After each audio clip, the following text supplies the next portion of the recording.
ये जो चोरियां भी बहुत बढ़ रही हैं मैसूर में। बन्नीमंडा भुटको में मेन रोड में एक मेडिकल शॉप, 2 मेडिकल शॉप और एक डेयरी को लूटा गया, जो मेन रोड में था, और बहुत लोगों का आना जाना वहाँ पर है। और एक ज्वेलरी शॉप लूटी गई विद्यारण्यपुरम में। और रिंग रोड में एक लॉरी को मारकर, लॉरी को रोककर वो लॉरी को ही लेके गए। तो ऐसे वाकयात दिन ब दिन सुनने को आ रहे हैं। और रेप का तो मैसूर की तारीख में शायद हम पहली बार सुन रहे हैं। गैंग रेप का हमने कभी नहीं सुना था मैसूर की तारीख में। साबिया सैफी नाम की एक लड़की जो पुलिस में थी, उसे किडनैप किया गया, फिर उसका रेप किया गया और मर्डर किया गया बुरी तरह से। और इतनी बुरी तरह बच्ची का उसके जिस्म को घात दिया गया, 50-60 जगह उसके जिस्म पर चाकू मारे गए। इतनी दरिंदगी। दिल्ली पुलिस कहाँ है? जबकि यहाँ के प्राइम मिनिस्टर के बहन का बटवा गम जाने पर एक दिन में मुजरिम पकड़ा जाता है। शहर मैसूर में आए दिन जो हादसे हो रहे हैं, जुर्म हो रहे हैं, ये तो गौर करने की बात है। जैसा कि आप देख रहे हैं कि डकैतीस हो रहे हैं, रॉबरीज हैं, चेन स्नैचिंग है, मर्डर्स हो रहे हैं, बड़ी बेरहमी से कत्ल किया जा रहा है। और अब हाल ही में देखा आपने कि चामुंडी हिल्स के पास एक स्टूडेंट का रेप हुआ, उसकी इज्जत आबरू लूटी गई और उसे बहुत ही बेरहमी से पीटा गया, मारा गया।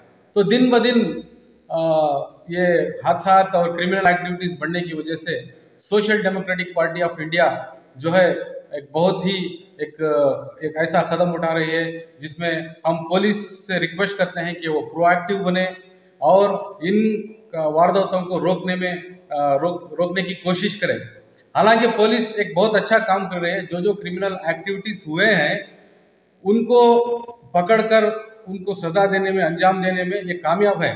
जैसे कि आप जानते हैं चामुंडी पहाड़ में जो इंसिडेंट हुआ, वहां पर कोई भी क्लू नहीं था। जो क्रिमिनल एक्ट किया गया था और तमिलनाडु के लोग थे, तमिलनाडु चले गए थे वो, और वहां पर कोई सबूत भी नहीं था। लेकिन फिर भी बहुत ही जल्दी मैसूर की पुलिस ने इन लोगों को पकड़ा और आज वो जेल में है। और जो विद्यारण्यपुरम में जो ज्वेलरी शॉप लूटी गई थी, वो चोर तो वो लुटेरे तो नॉर्थ इंडिया चले गए थे, वहां भी जाकर ट्रैक कर उन्हें पकड़ा गया। ये तारीफ के काबिल है। हम मैसूर पुलिस से गुजारिश करते हैं कि वो अपने बीट्स को बढ़ाए और जो है लेटेस्ट टेक्नोलॉजी को यूज़ करें, सीसी कैमरास को यूज़ कर जो है इन हादसात को रोके। और हाल ही में कल एक रेप का ये आया, हमें न्यूज़ खबर आई, वो तो मेन रोड में है, नायडू नगर के मेन रोड में एक रेप केस हुआ। ये भी बहुत सोचने और गौर और फिक्र करने की बात है। हम केसरी की बात आई तो ठाणे स्टेट नगर की अभी पुलिस कमिश्नर की प्रेस मीडिया अभी तो मीडिया के सामने उन्होंने देखा कि सेक्शन 164 के तहत वो जो भी मुलजिम है उसका जो स्टेटमेंट रिकॉर्ड किया जाएगा और उसकी सजा होने तक पुलिस यानी अपना काम करेगी। इस तरह का बयान पुलिस कमिश्नर साहब ने दिया है। ये तो बहुत अच्छी बात है जो पुलिस ने इमीडिएट एक्शन लिया, ये तो बहुत अच्छी बात है। हमारा ये मुतालबा है कि इन क्रिमिनल एक्टिविटीज को ऐसे हालात होने से रोके। शहर मैसूर एक गुलिस्तान है और शहर मैसूर अमन अमान का गहवारा है। हमेशा से क्राइम से और पॉल्यूशन से, हर सारी बुराई से पाक था। लेकिन चंद दिन से ये अनासिर पैदा हो गए कि यहाँ पर तरह तरह की बेहूदगी, फहाशी और ये बदकारी और ये गैंग रेप वगैरह के वाकयात, वारदात पेश आ रहे हैं। मैं शहरिया ने मैसूर को और पुलिस को, जिनके हाथ में कंट्रोल है, मैं उनसे रिक्वेस्ट करता हूं कि वो अपनी ताकत, अपनी टेक्नोलॉजी और अपनी जिम्मेदारी को और तेज करें ताकि दोबारा फिर कभी ऐसा सुनने का मौका ना मिले। क्योंकि टूरिस्ट प्लेस है, इस तरह के वारदात यहाँ पर होते रहेंगे तो बाहर आने वाले टूरिस्ट को बहुत बुरा असर बैठेगा। इससे यहाँ के रोजगार पर नुकसान होगा और यहाँ के जो रोजाना माश कमाने वाले लोग हैं उनको नुकसान होगा। मैं पुलिस से एक रिक्वेस्ट करता हूँ। दूसरी बात, मैं यहाँ की पुलिस को तो मुबारकबादी देता हूँ, लेकिन मैं दिल्ली पुलिस को शेम दिलाता हूँ कि साबिया से अगर किसी फिल्म एक्टर की एक फोटो भी आ जाती है तो पूरी न्यूज मीडिया, मैं आपकी मीडिया का शुक्रिया अदा करता हूँ, जो ये यूट्यूब चैनल्स हैं या आपकी मीडिया है। लेकिन नेशनल मीडिया को सोचना चाहिए, जो आज काबुल के पीछे पड़ी है, जो आज दूसरे मुल्कों की, वहां की औरतों के फिक्र में पड़ी है, लेकिन हमारी बच्चियां जो पुलिस में थी, उस बच्ची का रेप हो गया, एक नेशनल मीडिया ने भी इतना सा भी बैठ नहीं चलाया। अफसोस है, उनके माँ बाप तो चीख रहे हैं, रो रहे हैं। और वो पुकार रहे हैं इंसाफ के लिए। इसलिए मैं आपकी मीडिया के जरिए से नेशनल मीडिया को पैगाम देना चाहता हूँ कि अगर आप काबुल से, हिंदू मुस्लिम से और मजहबी भेदभाव से फुर्सत मिल गई है तो अब कौम के मुद्दों पर आए, किसानों के मुद्दे पर आए, लड़कियों की जो मोदी जी कहकर आए थे सबका साथ सबका विकास, बेटी बचाओ बेटी पढ़ाओ, यही है बेटी का बचाना, यही है बेटी का पढ़ाना। पढ़ी लिखी बच्ची पुलिस में रहते हुए जब बच नहीं सकी तो अब फिर क्या उम्मीद कर सकते हैं कि हम हमारी बच्चियां बचेंगी। इसलिए निर्भया से भी ज्यादा सिर्फ एक्शन दे देना या मीडिया के सामने आकर मगरमच्छ के आंसू बहा देना या ये कहना कि हम पकड़ लेंगे, आज तक न निर्भया के उनको तो मिला, लेकिन उसके बाद जो यूपी में हाथरस का वाकया हुआ, आसिफा का, कटवा में आसिफा का वाकया हुआ, मैं कहता हूं ऐसे मुजरिमों को सरेआम फांसी दिया जाए ताकि आने वाले वक्त में इंसान ये सोचने से पहले 100 मरतबा डरे।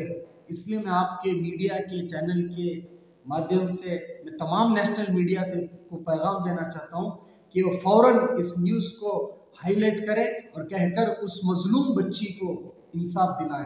सुन रहे हैं उन तक की आवाज पहुंचे, क्योंकि मुल्क में ऐसा होता है, खतरनाक से खतरनाक यानी इंसानियत को शर्मसार करने वाली जो हरकत हुई है, उसके बावजूद हमारे कायदीन की तरफ से मुल्क भर में कहीं से कोई आवाज नहीं उठती है। आखिर ये हो क्या?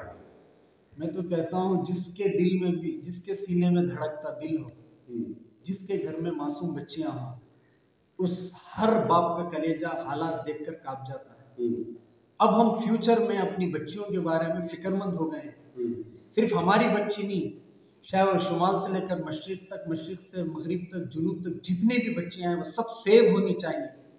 इनको बनाना हो तो इस मुल्क में मजबूत से मजबूत कानून बनाना पड़ेगा और इस कानून के लिए एसडीपी और पीएफआई तंजीम तो आवाज उठा रही है, एसडीपी तो आवाज उठा रही है, लेकिन मैं तमाम समाजी कारकुनों को, तमाम इंसानियत का दर्द रखने वालों को, तमाम सियासी पार्टियों को आपसी झगड़े खत्म कर कर कम से कम इंसानियत के लिए इकट्ठा होकर मजबूत से मजबूत आवाज उठाएं। और अपोजिशन का ये जिम्मे है कि वो अपोजिशन मुत्तहिद होकर इतना मजबूत आवाज उठाएं ताकि ऐवानों में वही हमारे नुमाइंदे हैं, वो वहां पर बैठकर ऐसी बिल पास कराएं कि जिस बिल के पास होने के बाद कोई मुजरिम जुर्म करके बच ना पाए। आपने वीडियो में देखा होगा, माँ बाप जहाँ गवाही दे रहे थे, वही उसके पड़ोस की एक हिंदू खातून, उसने भी आंखों में आंसू जाहिर करते हुए कहा कि ये जो हुआ है बिल्कुल गलत हुआ है, उसके साथ इंसाफ होना है। बहुत ही अफसोस से यह हो रहा है कि मुल्क भर में कहीं से कोई आवाज नहीं उठ रही है इंसाफ के लिए। आखिर ये सवालिया निशान कब तक? ये तो सवालिया निशान, बिल्कुल आपका सवाल वाजिब है, क्योंकि सवालिया निशान है, क्योंकि हम अपने नुमाइंदों को भेजते क्यों हैं? सिर्फ उनकी सियासत के लिए नहीं, हम इसलिए भेजते हैं ताकि वो हमारे मुद्दों को, हमारे मसाइल को, हमारी सेफ्टी उनके जिम्मे है। अगर वो इस तरह के सेफ्टी में फेलियर हैं तो वो उनकी नाकामी है। फिर हम आपके मीडिया के माध्यम से उन्हें कहना चाहते हैं मुत्तहिद होकर आवाज उठाएं और इस तरह के नेक्स्ट आने वाले हालात में कोई क्राइम ना हो। वो सियासी प्लेटफॉर्म से जो हमेशा यानी वोट बैंक का इस्तेमाल कर, कभी इस्तेमाल में स्टेज में आवाज देते हैं, कभी तकारीर में जोशीले तकारीर करते हैं, लेकिन ऐसे वक्त में वो खामोश होते हैं, तो वजह समझ में। तो इसका मतलब यही है कि वो लोग सियासत सिर्फ अपनी कुर्सी के लिए करते हैं, उनको हमारे कौम के इंसानियत के मुद्दे उनके सामने कोई नहीं है, सिर्फ उनको अपनी सियासी कुर्सी है, इसलिए वो सियासी कुर्सी के लिए कह रहे हैं। अब आने वाले वक्त को कौम को सोचना पड़ेगा कि कौम किसका साथ देगी, किसके साथ रहेगी और कौन सा नुमाइंदा चुनकर वहां पर भेजेगी, जो नुमाइंदा हमारी आवाज उठाए, हमारी मजबूरियों पर बोले, हमारे ऊपर जो अत्याचार जुल्म हो रहा है उसके खिलाफ खड़े हो। अब ये कौम को सोचने की जिम्मे है। अगर इन्हीं गूंगों को, बहरों को, बुक्कों को बिठा कर रहेगी तो हमारे ऊपर तो हालात रुकने वाले नहीं है, उनकी तो रोटियां सेकते रहेंगे, वो तो अपने आप में रहेंगे। इसलिए मैं आपके नहीं माफ नहीं करेगी, तारीख लिखी जाएगी कि ऐसे हुक्मरान थे, ऐसे हुक्मरानों को चुनने वाले भी ऐसे थे। इसलिए अब तब्दीली का वक्त है, तब्दीली लाना चाहिए।